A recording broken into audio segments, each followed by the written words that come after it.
This is Get Details, what you need to know. We love to bring you unusual stories about people, places, and things that have shaped life as we know it. As Sir Isaac Newton said, "If I've seen further than others, it's by standing on the shoulders of giants." All the modern conveniences that we take for granted, all the amazing discoveries that make living in the present really like living in the future.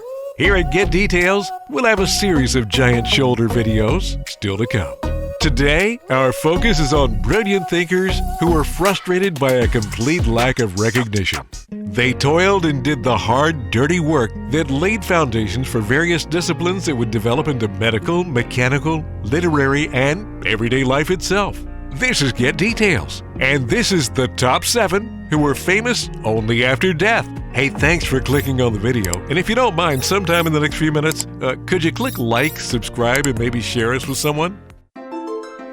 You may be surprised by some of the names on this list. It can be difficult to understand how someone as famous as our number 7 personality could be so poor and nearly anonymous while he was still alive. Number 7. Edgar Allan Poe, the master of dark and eerie literature so well crafted, we all studied his work in school. He's extremely famous. Yet while he lived, Mr. Poe would struggle. Some would say he brought much of his misfortune upon himself. And that's hard to argue. Edgar Allan Poe's life was marked by a series of personal and financial struggles, which greatly influenced his work and contributed to the squalor in which he lived. Financial problems followed Poe throughout his life. He attended the University of Virginia for one term in 1826. Evidently, he relied on gambling to supplement his small allowance. Problem was, he wasn't very good and ended up in deep trouble. Unable to pay off his debts, Poe left UVA in search of greener pastures and a new source of income. But it was not to be. Poe's personal life was filled with tragedy, loss, and a constant battle against his own demons. His tumultuous relationships, struggles with addiction, and an ever-present sense of loneliness heavily influenced his style of poetry. He would sometimes fly into fits of rage and suffered from intense mood swings, which made him very difficult to work with. His tempestuous personal life made him a controversial figure, and he was often the subject of gossip and rumors. His life was beyond complicated. For one thing, he married his first cousin, Virginia Clem, when she was 13 and he was 27. This was a long time ago, remember? They moved around so he could make any kind of living possible, which was meager. They lived intermittently in Baltimore, Philadelphia, and New York. Along the way, he got fired from one job after another, constantly feuding with friends and rivals, and was always broke. In 1842, Virginia contracted tuberculosis and got worse for 5 years, until eventually she died when she was only 24. That same year, Edgar filed for bankruptcy. He was often desperate. He actually sold his most famous poem, The Raven, for $9. The cause of his death remains a mystery. He was supposed to be traveling to Philadelphia for a new editing job, but for some reason he stopped in Baltimore. He was found in a state of semi-consciousness on October 3, 1849, and died 4 days later. The attending physician reported the cause of death as congestion of the brain, which some have interpreted as a euphemism for alcohol poisoning, but not everyone agrees. Various theories over the years include suicide, murder, cholera, hypoglycemia, rabies, syphilis, influenza, and a brain tumor. It's one of the great unsolved mysteries of American literature. Edgar Allan Poe was 40 years old. Now, years after death, everyone knows the name Edgar Allan Poe. Quoth the Raven, nevermore.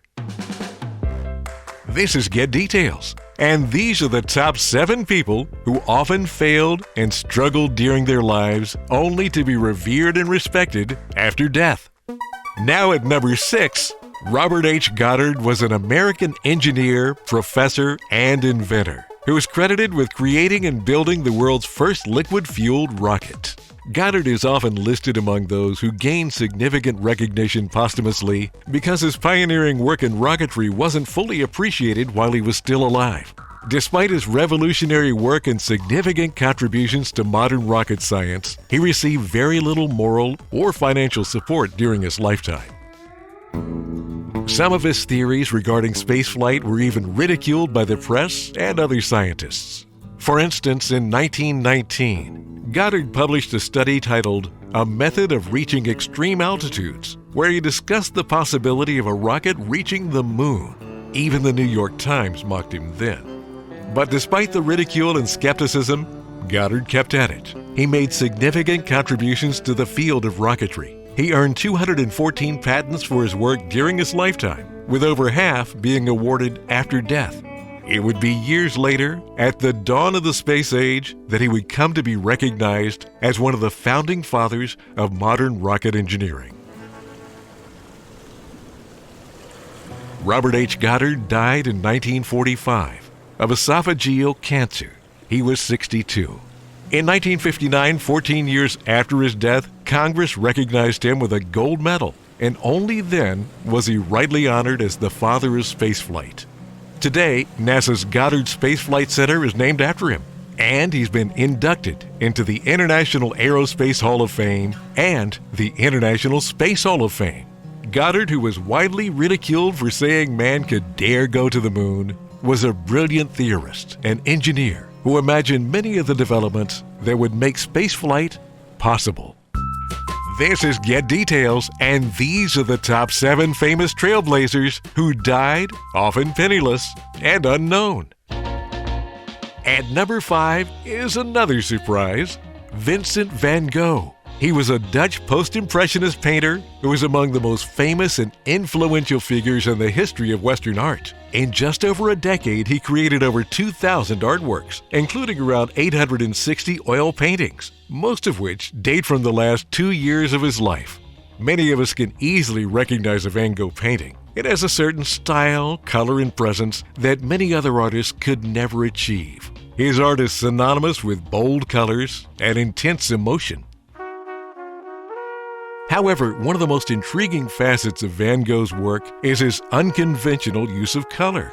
Some theories say he might have had a form of color blindness, known as xanthopia, where the world takes on a yellowish hue. Before he became an artist, Van Gogh tried his hand at many professions, including being a missionary, an art dealer, and a teacher. He lived most of his life in poverty. His lodging and his art supplies were financed by his younger brother Theo, who was the manager of the Paris branch of a famous art dealership. But Van Gogh often found himself hard up. Painting supplies were expensive, and he usually used up most of his money buying what he needed, leaving very little for food and drink. He also faced serious mental health issues. Vincent suffered most of his life from depression, bouts of anger, and unreasonable behavior. In December 1888, he fought with a good friend of his, the artist Gauguin, and ended up cutting off part of his own ear. He was admitted to a hospital, but his illness got worse, and he ended up in an asylum. Despite creating almost 900 paintings in just 10 years, between 1888 and 1890, Van Gogh painted almost 35 self-portraits, each one more mesmerizing than the last. The story goes that Van Gogh sold only one painting during his lifetime. His work was not widely recognized or appreciated while he was still alive, which added to his struggles. While it's true that Van Gogh struggled with financial instability and lack of recognition, he did manage to sell at least 2 paintings. The Red Vineyard at Arles in 1888 is often considered the only painting that he sold in his lifetime that we know of. It sold to another artist and art collector who paid 400 Belgian francs. But there are records that Vincent's uncle, who was an art dealer, ordered 19 cityscapes of The Hague. Here are some of Van Gogh's most famous paintings, and their sale prices.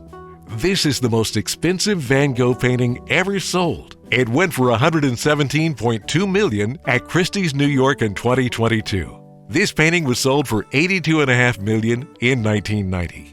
Both of these paintings sold for more than $70 million each since 2017. The Starry Night painting is probably his most famous.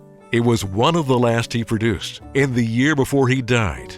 Its value has reached $100 million following a $50 million sale in 1990. So while he was alive, Van Gogh was able to sell some paintings, but he struggled against demons, constant poverty, and a lack of true professional success. Vincent van Gogh's death is surrounded by a certain degree of mystery. On July 27, 1890, he's believed to have shot himself in the chest with a revolver in a wheat field just outside of Paris. Despite his severe injury, he managed to walk back to the inn where he was staying. He passed away 2 days later. But there are inconsistencies with the story, and not everyone believes it happened that way. During his short life of only 37 years, he struggled greatly, as reflected in the dark and intense themes of his paintings.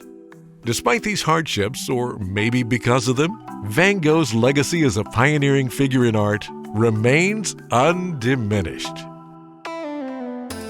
This is Get Details, what you need to know. This is our top 7 countdown of really famous people who lived in basic obscurity during their lives. Be sure to click like and subscribe. Now here's our number 4 spot. It belongs to Henry David Thoreau. Thoreau was an American naturalist, essayist, poet, and philosopher. A leading transcendentalist, he was best known for his book Walden, a reflection upon simple living in natural surroundings. Thoreau's books, articles, essays, journals, and poetry add up to more than 20 volumes. He wrote about natural history and philosophy, possibly contributing to our knowledge today of ecology and environmental history. He was deeply interested in the idea of survival in the face of hostile elements, historical change, and natural decay in order to find the true meaning of life.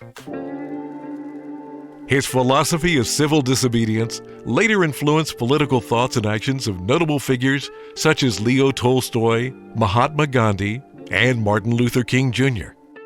Thoreau was born in Concord, Massachusetts. After graduating from Harvard, which was just a college then, he worked for his father in the family pencil-making business. Later, he would become a school teacher, but ran into problems with the Concord Public School. Thoreau was steadfastly against corporal punishment, like hitting and spanking. His feelings were so strong, he quit and started his own grammar school with his older brother John. They were progressive teachers, so a day's study could include nature walks and visits to local businesses.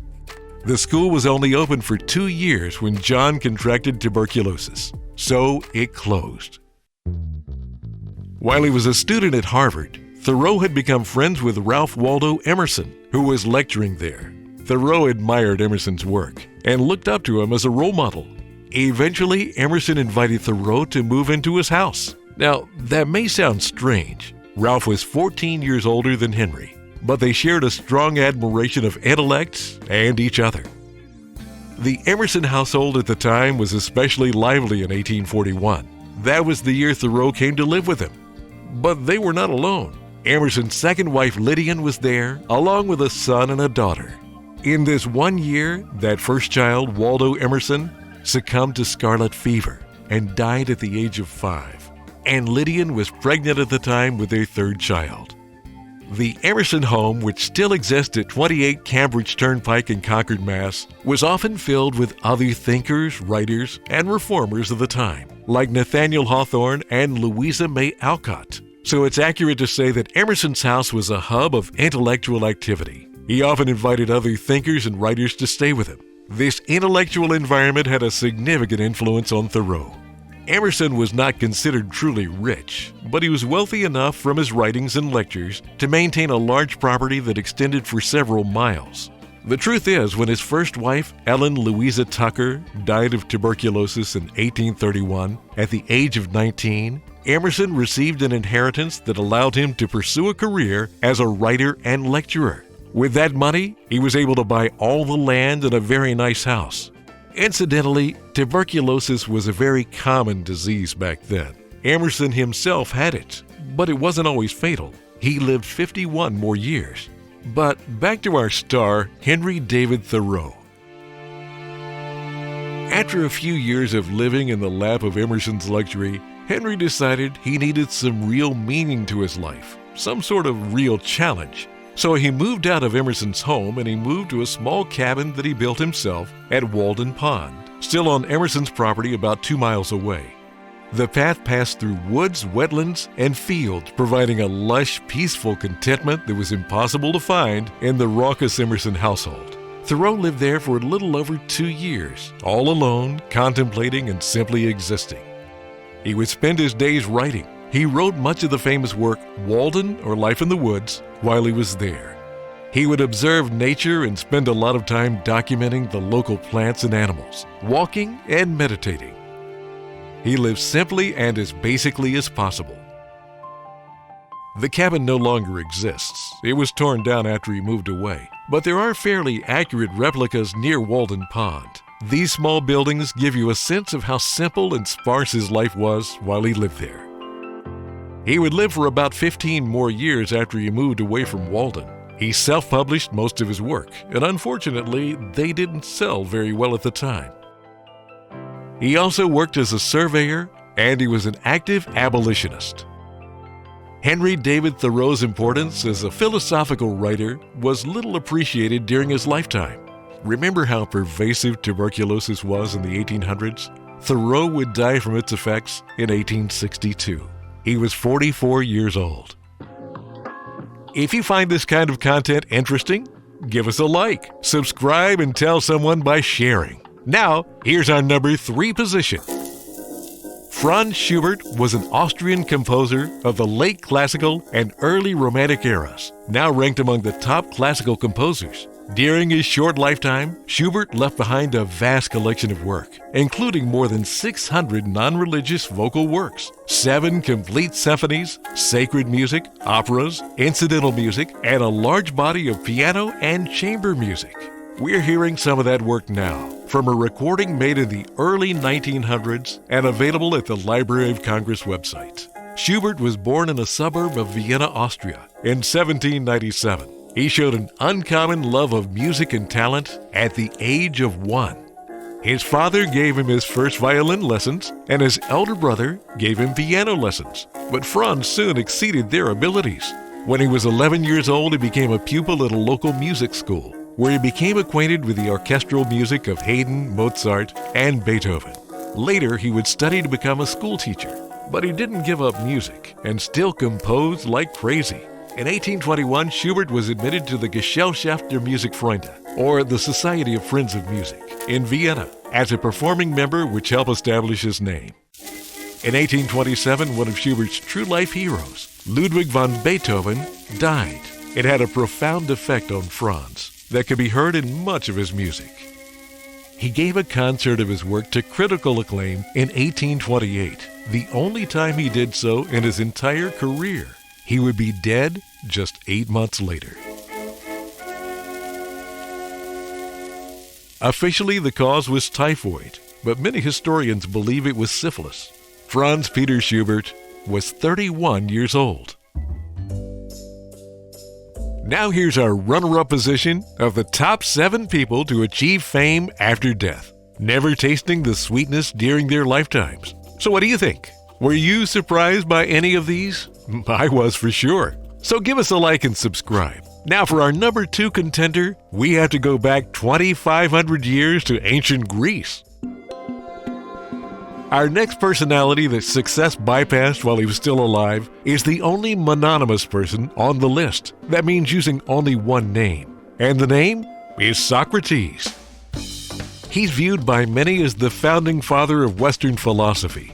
He grew up during the golden age of Greece, when Pericles was in charge of Athens. His father was a stonemason, and his mother was a midwife. He served with distinction in the Athenian army as a heavily armed foot soldier. He probably wore body armor and carried a shield and a spear. He spent a good 20 years in the service. We know this because we also know when he was about 45, he fought at the Battle of Delium in 424 BC.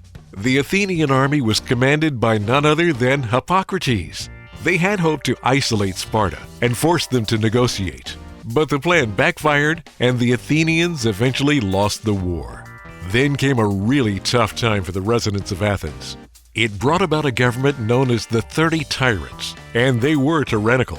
The term tyrant in ancient Greece often referred to a ruler who had taken power by non-hereditary means, often illegitimately. During this period, hundreds of Athenians were killed and thousands were exiled. Our hero Socrates served with distinction as a soldier, but became best known as a questioner of everything and everyone. His style of teaching, which is called the Socratic method, involved not conveying knowledge, but rather asking question after question until his students arrived at their own understanding. He didn't actually have a real school. He would conduct his lessons wherever he happened to be. Chances are we wouldn't know anything at all about the Socratic method or the man behind it if it weren't for one of his most famous students, Plato. You see, Socrates himself never wrote anything that we can trace. All the information we have on him is from Plato, who wrote about him extensively, and then built upon those methods and added touches of his own. And one of Plato's best-known students was Aristotle. But back to Socrates. His fame during his lifetime was limited. He was known and respected by many in his hometown, but he also had many political enemies. As a result of his outspokenness, when he was about 70 years old, he was brought to trial for impiety. Officially, that meant failing to acknowledge the gods that the city acknowledged. This charge was based on the perception that Socrates didn't show reverence for the traditional gods of Athens. And then there was the charge of introducing new deities. This was a reference to Socrates' claim of hearing a divine voice that he often referred to as his inner voice or spirit. This was seen as introducing a new god, and that was bad. These were about as serious as charges could get in ancient Athens, and Socrates was sentenced to death. Or he would be allowed to leave Athens and never return, being exiled. But he decided against running away and took the hemlock poison and subsequently died. He had no clue anyone would be talking about him 2,500 years later.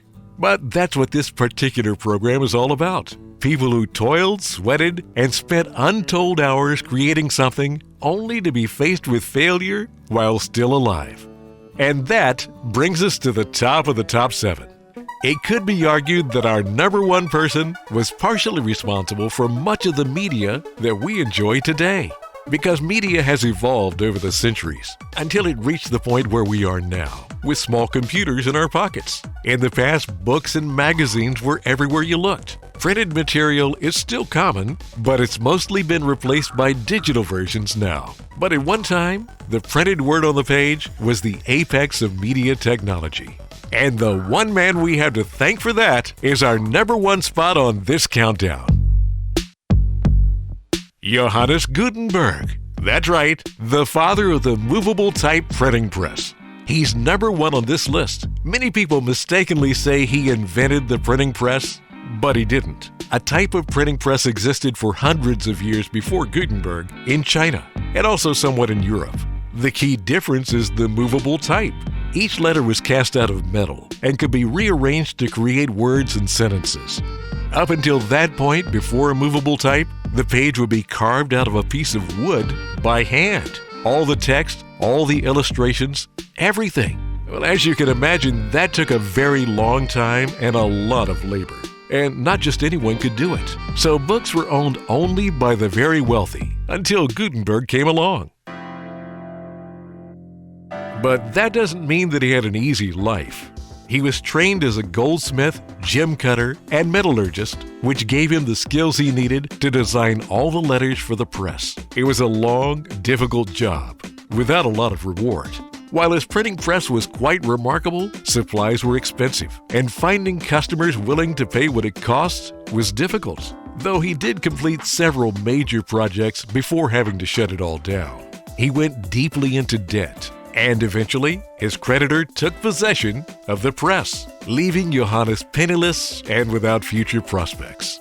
But not before he was able to print several major projects, including one you've probably heard of, the Gutenberg Bible. It's composed of 1,282 pages. It's usually bound in 2 volumes. Each page measures 17 by 12 inches, so a single complete copy of the Gutenberg Bible would require 322 sheets of paper per copy, with 4 pages per folio sheet. This is because each sheet of paper is printed on both sides and then folded once to create 4 pages. The Bibles weighed about 14 pounds each. Can you imagine how his printing shop must have looked with hundreds of printed pages drying everywhere you looked? There were 180 copies printed, of which 49 copies survive, mostly intact today.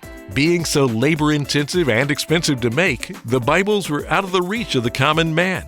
And honestly, they still are. The last sale of a complete Gutenberg Bible in 1978 was for $2.2 million.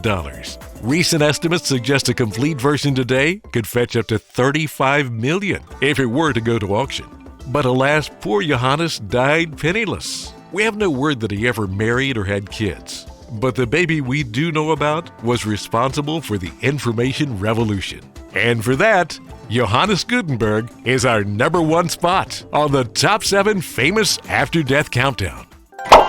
Thank you so much for watching. We hope you enjoyed the show. Please take just a second to click like and subscribe. And if you know someone who loves knowledge, send them a link. If there's a topic you'd like us to cover, let us know in the comments. And remember, it's okay to be smart.